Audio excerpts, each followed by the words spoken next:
Movie की शुरुआत में हमें प्रभास को दिखाते हैं जिसका कैरेक्टर राजा साहेब होता है और हम देखते हैं कि मेले में उसकी दादी भटक गई होती हैं और वो दादी को देखकर थोड़ा नोक-झोंक होता है। नोक-झोंक देखकर पता चलता है कि दादी थोड़ी नौटंकीबाज है। फिर वो लोग घर जाते हैं और घर जाते ही पता चलता है कि दादी को भूलने की बीमारी है।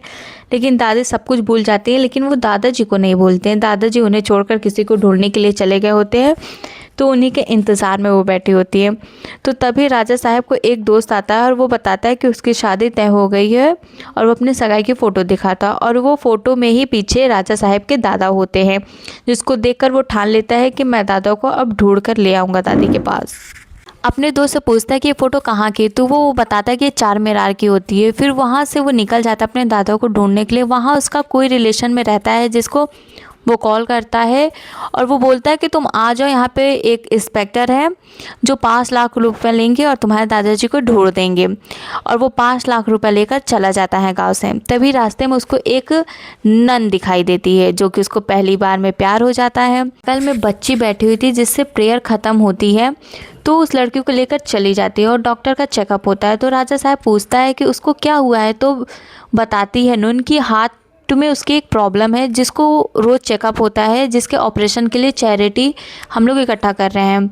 तो वो उस 5 लाख में से 3 लाख रुपए चैरिटी कर देता और अपना नाम भी नहीं बताता। बस उसे राजा साहब की चैरिटी वाली बात सुनकर उससे भी प्यार हो जाता है और वो उसके ख्यालों में डूब जाती है। फिर हम देखते हैं कि इंस्पेक्टर राजा साहब को दादा को ढूंढने से मना कर देता है, क्योंकि 5 लाख में से उसने 3 लाख गायब होते हैं और वो 2 लाख दे देता है। और फिर वहाँ फ़ोन करता है कि मुझे 3 घंटे में 3 लाख रुपए दो, नहीं तो मैं तुम्हारे दादाजी को नहीं ढूंढूंगा। उनका फ़ोन आता है और बोलती है कि मैंने तुम्हारे दादाजी के ऊपर चोरी का केस किया तो तुमने उन्हें छुड़वाने के लिए मिसिंग केस कर दिया। राजा साहब शॉक हो जाता है। वो पूछता है कि क्या हुआ वो तो बता दो। फिर वो बोलते हैं कि मैंने एक बच्चे के ऑपरेशन के लिए हॉस्पिटल ले जाती हूँ और लाइन लगी रहती है। वहाँ पे दादा होते हैं जिनको मैं बोलती हूँ कि आप साइड हो जाइए, मैं जमा कर दूँ, उसको ऑपरेशन जाना है। और तभी दादाजी आके बोलते हैं कि बेटा मैं जमा कर दूँगा, और पैसे ले लेते हैं। और हम देखते हैं कि नर्स को उसने हिप्नोटाइज करके पैसे ले लिए होते हैं और वो चला जाता है, पैसे जमा भी नहीं करता है। पर हमको थोड़ा सा हिंट मिलता है कि राजा साहब का दादा कोई मामूली इंसान नहीं, उसके पास कुछ तो सुपर पावर है। फिर राजा साहब का दिमाग सबसे पंचर हो जाता है। अभी वहाँ पे एक ब्लैक साड़ी पहने एंट्री होती है लड़की की और वो बोलती है कि एक टाइम पे तुम्हारे दादाजी ने मेरे नाना जी की हेल्प की थी, जिसके कारण मेरे नाना जी चाहते कि ये पैसे मैं तुम्हारे दादाजी को दूं, लेकिन तुम्हें नहीं दूंगी। फिर लड़की को छेड़ने वाले कुछ गुंडे आ जाते हैं, उन गुंडों को मार वार देता है। राजा साहब हीरो बन जाता है और उसे लड़की को राजू से प्यार हो जाता है। अब ब्लैक साड़ी वाली लड़की उसको थैंक यू बोलने के लिए गले लग जाती है और तभी वहाँ पे वो नन देख लेती है और उसको लगता है कि मुझे मूव ऑन कर लेना चाहिए, मेरे लिए प्यार व्यार नहीं बना है। और तभी राजा साहब एक का दोस्त आ जाता है। वो बताता है कि उसको शादी करने, रिश्ते बनाने की इजाज़त नहीं होती। तो इसमें राजा साहब का भी ब्रोकन हार्ट हो जाता है। स्टोरी बताता है कि उसकी दादी हमेशा महाराजा रियासत साम्राज्य की बात करती रहती है। ये गंगा राज है जो हमारे दादाजी के यहाँ काम करता था, देवनगर के साम्राज्य का खजाना लूटकर भाग गया था, जिसको पकड़ने के लिए दादाजी इसके पीछे गए कि जब तक मैं उसको पकड़ के नहीं लाऊंगा तब तक मैं वापस नहीं आऊँगा। और उसी के इंतज़ार में मेरी दादी जी बैठी हुई हैं। और हमें यहाँ पता लगता है कि राजा साहब का दादाजी बहुत अच्छे हैं। फिर गांव से फ़ोन आता है और पता चलता है कि दादी के सपने में दादाजी आए थे, जो कि वो हैदराबाद उसको बुलाता है। कहता है हैदराबाद निकल गई हूँ बिना किसी को बताए। राजा साहब जाता है उसको बचाने के लिए। फिर देखते हैं कि दादी जी की ज्वेलरी के लिए कुछ गुंडे उसको किडनैप कर लेते हैं ताकि उनकी ज्वेलरी ले सकें, क्योंकि उसकी ज्वेलरी महारानी वाली टाइप की थी। तभी वो ब्लैक साड़ी वाली की एंट्री होती है और फाइट करके वो गुंडों को पछाड़ देती है और दादी जी को बचा लेती है। अब ब्लैक साड़ी वाली लड़की को भी राजू से प्यार हो गया होता है और वो दादी के सामने ही अपना प्यार कन्विंस कर लेती है। और राजा साहब भी यही सोच कर खुश हो जाता है कि चलो नून तो शादी करेगी नहीं, यही सही। और फिर उसी लड़के के साथ निकल जाता है अपने दादाजी को ढूंढने के लिए। जगह तो उसको वहाँ पे गंगा राज दिखता है और उसका पीछा करते करते उसको मारने डराने की धमकी देने लगता है। तभी ब्लैक साड़ी वाली लड़की आ जाती है, उसको बचा लेती है, क्योंकि राजा साहब गुस्से में बोलता है कि तुम इसके बारे में कुछ नहीं जानती हो। तो वो बोलते हैं कि ये मेरे नाना जी हैं, मैं इनको नहीं जानूंगी तो कौन जानेगा। तुम्हारे साथ इसलिए थी कि तुम्हारे दादाजी मिल जाएंगे, नाना जी को हैंड ओवर कर दूंगी। और तभी यहाँ पर ट्विस्ट आता है जहाँ पे गंगाराज बोलता है कि तुम जैसा सोचते हो तुम्हारे दादाजी वैसे नहीं हैं। देवनगर साम्राज्य की महारानी गंगा देवी हैं वो। तुम्हारी दादी कोई मामूली लोग नहीं थी। एक बार वो मंदिर में प्रसाद बांट रही होती हैं, तभी एक भिखारी आकर इतना भूखा होता है कि वो गंगा देवी का हाथ पकड़ लेता है। तभी वहाँ पे गंगाराज अपने सैनिक को लेकर उसको मारने लगते हैं कि उसको कैसे उसने गंगा देवी का हाथ पकड़ लिया। और तभी उस भिखारी को अपना बहुत अपमान फील होता है। भिखारी का नाम कनकराज होता है और वो अपने अपमान का बदला लेने के लिए एक वैरागी के पास जाता है। वैरागी बताता है कि तुमको एक अमावस्या से दूसरा अमावस्या तक एक कठिन तप करना पड़ेगा, और वह किसी गुफा के अंदर बैठकर वो तप करने बैठ जाता है सिद्धि प्राप्त करने के लिए। और सिद्धि प्राप्त करने के बाद वो राजमहल जाता है। तभी गंगा देवी को बुलाता है और गंगा देवी आ जाती है और वो प्रसाद के नाम पे वो उसको खिला देती है, और गंगा देवी उसको खा के उसके वश में हो जाती है और उससे शादी कर लेती है। और शादी करने के बाद उससे साम्राज्य का सारा खजाना ये धीरे धीरे गायब कर देता है कनकराजू। लास्ट में गंगाराज को चाबी देकर उसको चोर घोषित करके FIR करके वहाँ से चला जाता है। एक गलती से साम्राज्य के लोगों ने गंगा देवी को हाथ से क्या पूरे साम्राज्य से ही बेदखल कर दिया और बाहर निकाल दिया। तो वो अपने बेटों को लेकर वहाँ से चली जाती हैं कहीं और। फिर पता चलता है कि बड़े होकर उनके बेटे बहू की भी मौत हो गई है। अब वो अपने पोते के साथ बड़े मुश्किल कठिनाइयों से उसका पालन पोषण करके परवरिश कर रही होती हैं। कहानी प्रेजेंट में आती है जहाँ की राजा साहब रोने लगता है और फिर वो डिसाइड करता है कि अब मैं अपने दादा को ढूंढूंगा। उन्होंने मेरी दादी को जो भी तकलीफ़ कष्ट दिए हैं उसका उनको बदला चुकाना ही पड़ेगा। तभी गंगाराज बोलता है कि कुछ दिन पहले मैं नरसापुर फॉरेस्ट में गया था, मैंने उसे वहाँ देखा था और मैं वहाँ जाके उसको बहुत ढूंढा पर वो मुझे नहीं मिला। राजा साहब डिसाइड करता है कि मैं जाकर उसे फॉरेस्ट में उसको ढूंढ लूँगा और फिर उसको वहीं से लाके अपने दादी के पास रख दूँगा। और फिर वो ब्लैक साड़ी वाली लड़की अपने 2 दोस्तों को लेकर उन्हें ढूंढने के लिए चला जाता है। तभी उस फॉरेस्ट में एक कोठरी दिखती है और उस कोठरी में आ जाता है और तभी हमें पता चलता है कि वहाँ पे एक इंसान को बंदी बना के रखा हुआ होता है और उसको आज़ाद कर देता है। वो आकर नीचे रोकता है क्योंकि राजू और अपने उस साथियों के साथ वो खजाने तक पहुंच गया होता है और खजाना देख के सबकी आंखें से चुंदिया सी जाती हैं। फिर वो आके बताता है कि यहाँ का खजाना छूना मत वरना जल जाओगे। फिर राजू बोलता है कि ये खजाना तो मेरे दादी का है, मैं इसको लेकर ही जाऊँगा। मेरे दादा कहाँ हैं, उनको आए सामने। और फिर वो आदमी बोलता है कि मैं इतने दिन से यहाँ पे मुझे बंदी बना के रखा गया था, तुम्हारे दादाजी तो 3 दिन पहले ही मर गए थे। वो एक लवारिस लाश समझकर मैंने उनके पास जो भी पैसे वैसे थे मैं उसे अपने पास रख लिया था और उनकी स्थितियाँ लेकर जा रहा था कि कोई आएगा तो मैं उनसे पैसे लपेटूंगा। और वो नोट उड़ते उड़ते उसके पीछे मैं यहाँ आ गया। तो चैलेंज देता है कि दादा तुम हो कहाँ, सामने आओ, तुम मर के भी इतना गुरूर दिखा रहे हो, मैं तो अभी ज़िंदा हूँ। तभी उसके दादा की आत्मा आ जाती है। फिर यहाँ पे ट्विस्ट पता चलता है, उसका दादा बताता है कि तुम यहाँ आए हो अपनी मर्जी से नहीं, मेरी मर्जी से। मैं तुम्हें चाहता था कि तुम आओ यहाँ पर। मैंने मरने से पहले ही तुम्हारी दादी को ये एहसास करवा दिया था कि तुम्हारे सुहाग की जान खतरे में है और तुम पोते को भेजो मेरी जान बचाने के लिए। और तुम्हारी दादी को वश में करके हैदराबाद मैंने ही भेजा था। पता चलता है कि राजू अपने दादा को जो ढूंढने निकला था, लेकिन दादा उसका खुद चाहता था कि राजू उसके पास आए क्योंकि वो उसको कोई मिशन है जो अधूरा रह गया और अमावस्या की रात को उसको पूरा करना चाहता है। बात करने के बहाने हीरो बाहर भागने जाता है। जैसे बाहर निकलता है तो ट्रेन आ जाती है तो अंदर चला जाता है और हम सब डिस्कस कर रहे होते हैं कि कैसे निकला जाए क्योंकि कनक राजू का माया जाल में फंस चुके होते हैं। तभी उसके दादी का फ़ोन आता है और सपने में बोलती है कि मेरे दादाजी की डेथ देखिए, वो मुझे बुला रहे हैं कि तुम्हारी डेथ हो गई, तुम आओ। तो राजू उन्हें समझाता है कि दादी वो ज़्यादा सोचने से सपना आ गया, बाकी कुछ रियल नहीं है, मैं दादा को ढूंढ के ले आता हूँ। उसकी दादी मान जाती है और फिर सब मिलकर बाहर निकलने का सोचते हैं। राजू बोलता है अभी तो दादा दादी के पास गया होगा, 1 घंटा तो लगेगा ही। तब तक बाहर निकल जाते हैं मायावर हवेली से और जैसे ही वो हवेली से बाहर निकलते हैं वो शमशान घाट में पहुंच जाते हैं और दादा की आँख से निकलते हैं और उसकी तो गाड़ फट जाती है और भागने लगते हैं।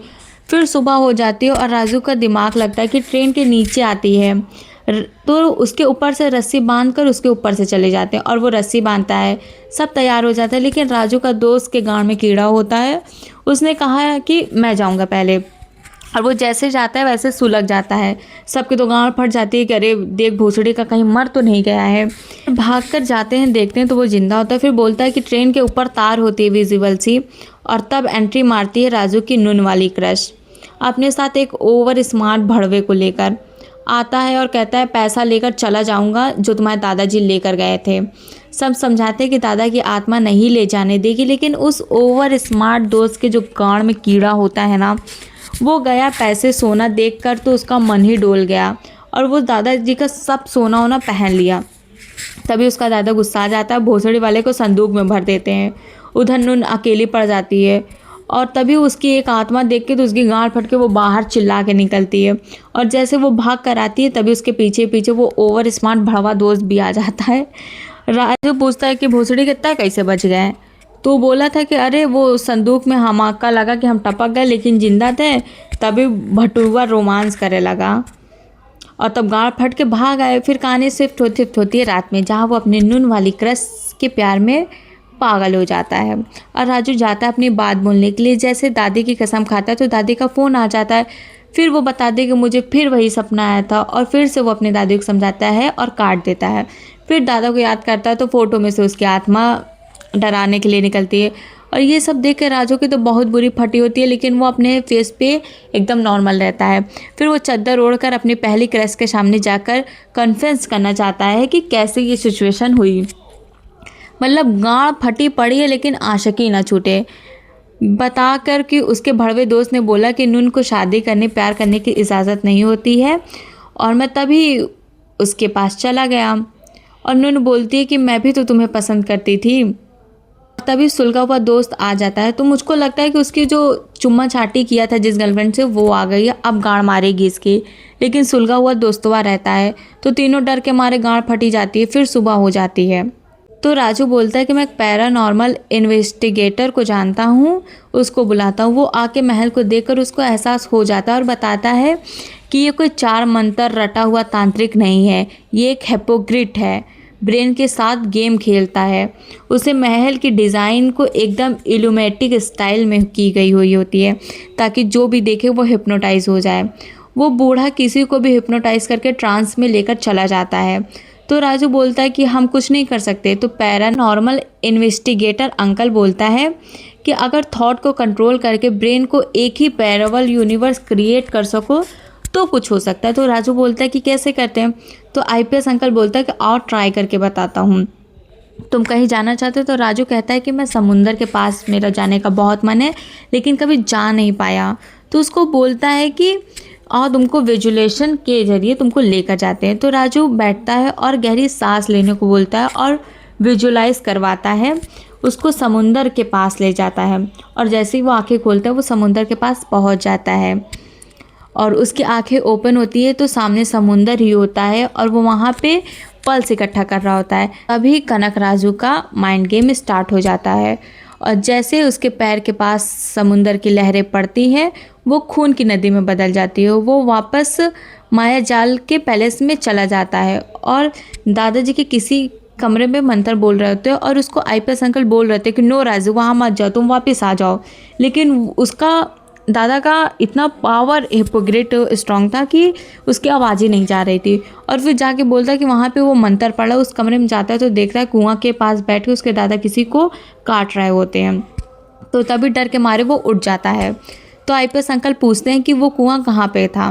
तो वो ले जाके वो कुआं दिखाता है और कुआं पे जैसे ही रस्सी खींचते हैं तो वहाँ पे सर कटी हुई लाशें खूब पड़ी हुई होती हैं और फिर आईपीएस अंकल सबको बाहर भेज देते हैं। तभी दादा की आत्मा आ जाती है और वो बात करते हैं। तो वो बोलता है कि मैंने तुम्हें यहाँ बुलाया है ताकि तुम इन लोगों को बता सको कि मैं कितना पावरफुल हूँ, ना कि मेरे ही गड़े मुर्दे उखाड़ो। और देखते ही देखते दादा अंकल को हिप्नोटाइज करने लगते हैं, लेकिन आईपीएस अंकल हिप्नोटाइज नहीं होता है क्योंकि वो ये सब चीज़ की नॉलेज थी उसे। उसके बाद वो विजुलाइज करवाता है उसको ऐसी विजुलेशन इमुलेशन में जहाँ फंसा देता है कि उसकी पोती होती है और वो अपने पोती से बहुत प्यार कर रहा होता है और फिर उसको ऐसा एरा में कन्वर्ट कर देता है कि वहाँ पे एक गाड़ी आती है और टक्कर मारने वाली होती है। तो आईपीएस अंकल उसको लगा के बोलता है कि ये रियल नहीं है। फिर दादा और स्मार्ट तरीके से करता है कि नहीं, इस बार तुम्हारी पोती है, चलो तुम ट्रक से तो बच गए।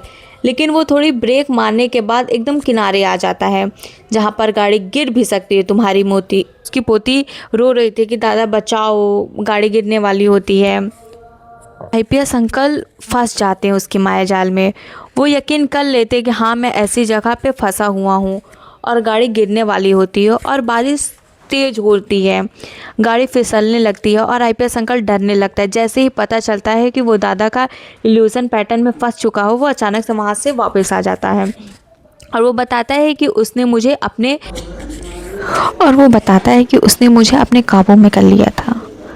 और वो कोई नॉर्मल इंसान नहीं है, वो एक एक्सट्रीमली पावरफुल हिपोक्रेट इंसान है। उसे बहुत अच्छे से पता है कि ब्रेन के साथ कैसे खेलना है। तो राजू पूछता है कि अब इस समस्या का कोई भी समाधान नहीं है।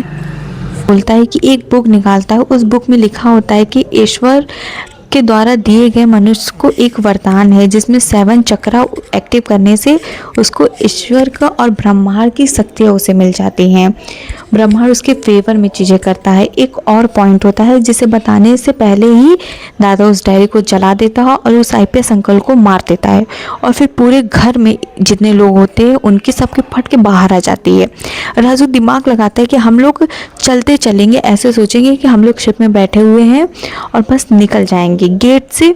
और वो जैसे ही विजुलाइज करके लोग चल रहे होते हैं तभी उसकी वो गांव वाली गर्लफ्रेंड आ जाती है, जो कि फ्रेंड होती है लेकिन वो राजू से प्यार कर रही होती है, तो वो वहाँ आ जाती है। लड़कियाँ साथ थी, तीनों राजू से प्यार करती थी। अब राजू को तीनों में से किसी एक को चुनना होगा, लेकिन अभी ये डिसाइड करता है कि नहीं, पहले यहाँ से निकल जाते हैं, फिर बाद में देखेंगे किसके साथ रहना है किसके नहीं। और रात में सब सो रहे होते हैं, तभी राजू के कॉल से गंगाराज को कॉल जाता है और वो बोलता है कि राजू के टोन में बात करता है कि दादी जी को लेकर हॉस्पिटल में दादाजी आखिरी बार दादी जी को देखना चाहते हैं।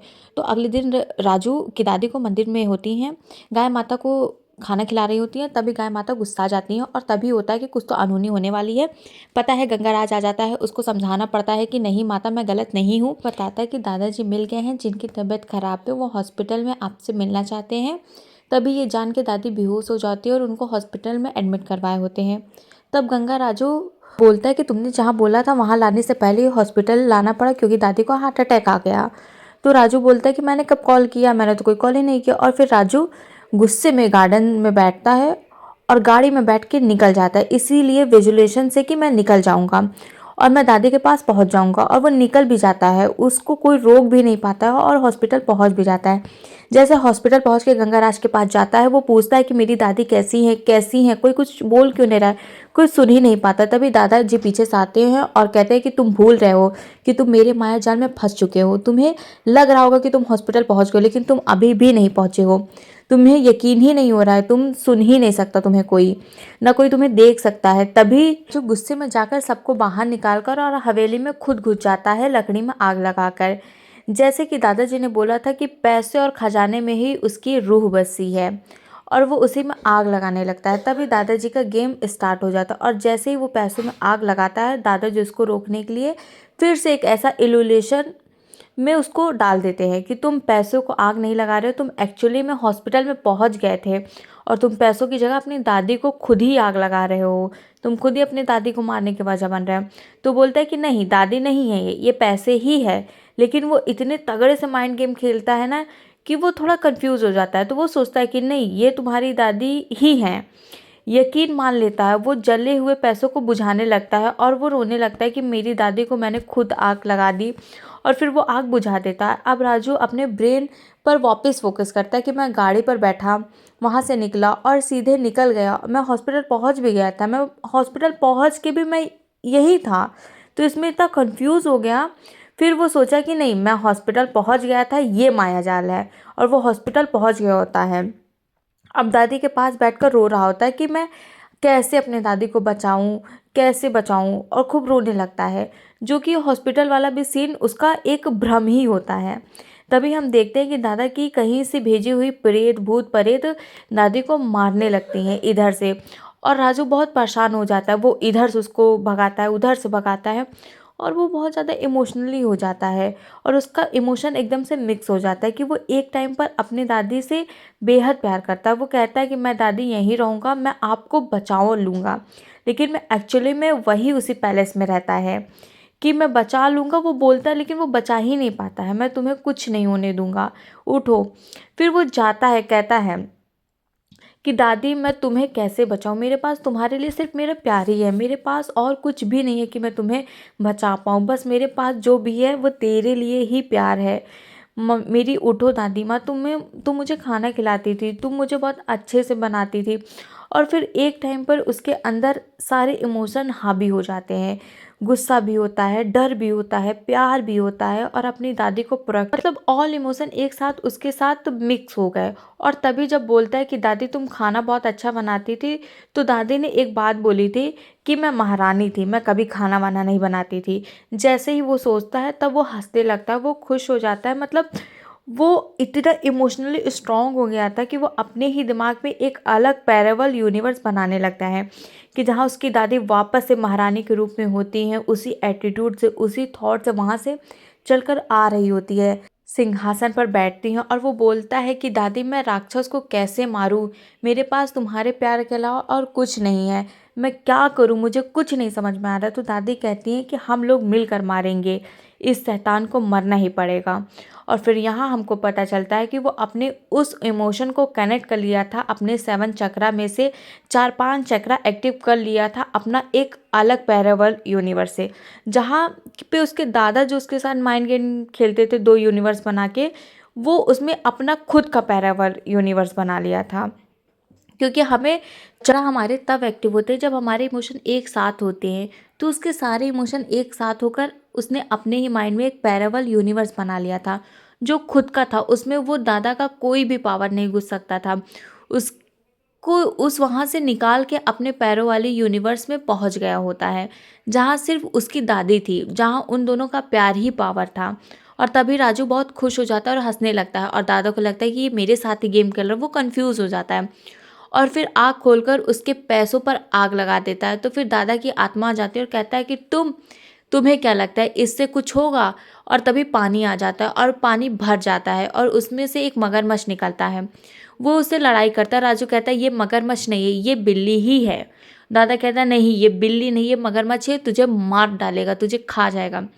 और फिर वो मगरमच्छ से लड़ता है और उसको मार देता है, क्योंकि वो बिल्ली ही थी। क्योंकि उसका जो पैरेबल यूनिवर्स था, दादी के साथ जो प्यार था ना, वो इतना स्ट्रांग था कि दादा कोई भी हिप्नोटाइज काम ही नहीं कर रहा था। परेशान हो जाता है कि अब मैं इसको कैसे रोकूं। फिर वो लाइट काट के उसकी परछाई को ही उसका हथियार बना देता है। फिर उसके ही परछाई से निकलते हैं कुछ लोग जो उसको मारने लगते हैं, और उसको मारता है तो वो राजू को खुद ही चोट लगती है। वो जितना भी हार्म उन लोगों को करे, उल्टा उसको ही हार्म हो जाए। फिर दादा बोलते हैं कि ये तेरी ही परछाई है, तुम उसे मारो या वो तुम्हें मारे, तकलीफ तुम्हें ही होगी, मरोगे तुम ही। और तभी उसमें से किसी एक को चाकू भोंक देता है और वो चाकू उसे को ही लगती है, ब्लड निकलने लगता है उसका। फिर तभी वो अपने पैरेलल यूनिवर्स में जाके याद करता है और फिर स्ट्रांग बन जाता है। फिर वहाँ से वो जो हिप्नोटाइज करने वाले, इल्यूजन पैदा करने वाले पुतले होते हैं, उनको वो आग लगा दे देता है, आग लगा देता है, जिससे उसकी जो परछाई का इल्यूजन था वो ख़त्म हो जाता है। और फिर लाइट आ जाती है, उसको भी हरा देता है और फिर आग लगा देता है, और आग बढ़ती ही जाती है और धीरे धीरे दादा की आत्मा कमज़ोर होती जाती है। फिर दादा बुलाता है कि सबसे बच गए, अब इस रेत के समुंदर से कैसे बचोगे। और अब लगता है कि राजू इससे कैसे ही बचेगा, और वो रेत का समुंदर बढ़ने लगता है और उसमें राजू दबने लगता है, इतना बढ़ने लगता है और उसका एकदम अंदर डूब जाता है, और अपने डूबे में ही उसका दम घुटने लगता है। मुझको सांस लेने में भी दिक्कत होने लगती है देख कर ही। तभी उसकी दादी पैरेलल यूनिवर्स में बोलती हैं कि ये रेत नहीं है बेटा, ये गंगा माँ है। और वो तभी वो वहाँ से निकल जाता है, और निकल के तभी दादा उस वैरागी को बुलाते हैं कि वैरागी आओ, मैं धीरे धीरे कमज़ोर क्यों हो रहा। तो वैरागी बोलता है कि अगर उसने अपने इमोशन को मिक्स करके, यूज़ करके उस पर काबू पा लिया, उसके आधे चक्रा एक्टिव हो गया और उसका जैसे ही 7 चक्रा काबू हो जाएगा तो तुम्हारा खेल ख़त्म। और दादा बोलता है कि उसको ये चाहिए था तो अपने मौत के 3 दिन पहले ही मर जाता ना। और उसको वैरागी बताता है कि नहीं। और अब कहानी पास्ट में जाती है और हमें पता चलता है कि दादा अपने मौत से पहले उस वैरागी के पास जाते हैं कि उसको अगला जन्म चाहिए। तो वो वैरागी बताता है कि अगला जन्म तुम्हें वापस तब मिलेगा जब तुम्हारी वाइफ की डेथ हो जाएगी, नेचुरल डेथ होगी, तब तुमको अगला जन्म मिलेगा। और उसकी वाइफ का डेथ उसके पोते के रहते नहीं हो सकता है। और फिर वो अगला जन्म लेकर 6 साल बाद अपनी दौलत वापस से वो यूज़ कर सकेगा, वो ऐश कर सकेगा, जो अभी वो नहीं कर पा रहा है। फिर कहानी आती है प्रेजेंट में। दादा की आत्मा कमज़ोर हो रही होती है और फिर दादा बोलता है वैरागी कहाँ हो तुम, आओ। और वैरागी दादा के अंदर चला जाता है और फिर से इल्यूजन वाला खेल खेलने लगता है। कहता है मान लो तुमने मुझे मार दिया और अगले दिन सुबह होती तुम चले जाते हो, तुम्हारी दादी जानेगी कि तुम्हारे दादा की डेथ हो गई है तो वो तो वैसे भी मर जाएगी। और सामने उसके दादी की डेड बॉडी होती है, तुम्हारी दादी पे आग लग गई होती है। और फिर निकल कर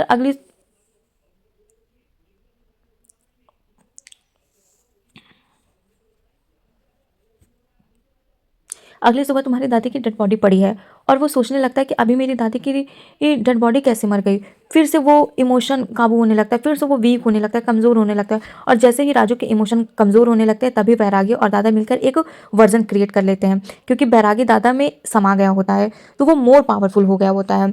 और फिर विशाल काय रूप बना लेते हैं। तभी राजू को पकड़कर उसकी जो एक्टिवा चक्र की शक्ति है तो उसको छीनने लगते हैं और उसको बहुत कमज़ोर कर देते हैं। राजू अपने ही पैरेबल यूनिवर्स में दादी से माफ़ी मांगता है कि दादी मुझे माफ़ कर दो, मैं तुम्हें नहीं बचा पाया, मैं हार गया, मैं इस शैतान से नहीं जीत पाया, मुझे माफ़ कर देना दादी। तभी उसी पैराबल यूनिवर्स में दादी कहती कि तू हारा नहीं है, तू कोई आम इंसान नहीं था, दुर्गा माँ का अंश है, तुम्हारा जन्म अष्टमी पर हुआ था, उठो तुम कर सकते हो। और उसी पैराबल यूनिवर्स में दादी माता रानी की पूजा करने लगती हैं। तभी हम देखते हैं कि काली माँ एक्टिव हो जाती है और जैसे ही भूत प्रेत वैरागी की महारानी होती हैं जिनको वो काबू करके रखती हैं, काली माँ ही होती है। और काली माँ जैसे ही एक्टिव होती है मीन्स राजू का 7 चक्रा भी एक्टिव हो जाता है, जिसको काली माँ का आशीर्वाद मिलता है।